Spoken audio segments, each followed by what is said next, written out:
POCSO कायद्याअंतर्गत 2 वर्षांपासून अटकेत असलेल्या आरोपीस जिल्हा व सत्र न्यायालयातून जामीन मंजूर करण्यात आले।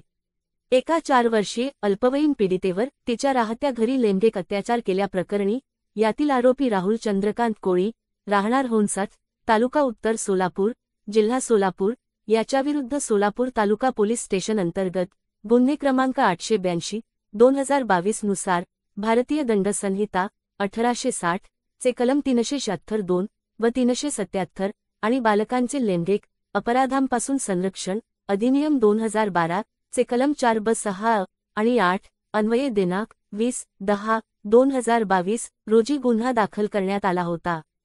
तरी या प्रकरणात आरोपीला त्याच रोजी अटक करण्यात आली होती।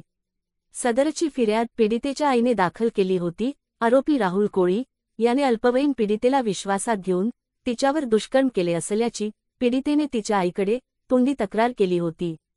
त्यानंतर फिर्यादीने सदर घडलेला प्रकार घरातील पुरुष मंडळींना सांगितला होता। सदरच्या गंभीर स्वरूपाच्या गुन्ह्याची सखोल चौकशी करून पोलिसांनी यात दोषारोपपत्र दाखल केले होते।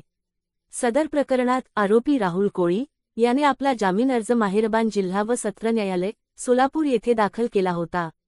जिल्हा व सत्र न्यायाधीश श्री केंद्रे साहेब यांनी आरोपीचा जामीन अर्ज सशर्त मंजूर केला आहे। या प्रकरणात आरोपीतर्फे advocate Kadir Auti, advocate Dattatray Kapure, advocate Vaibhav Bonge, advocate Omkar Phadtare यांनी कामकाज पाहिले।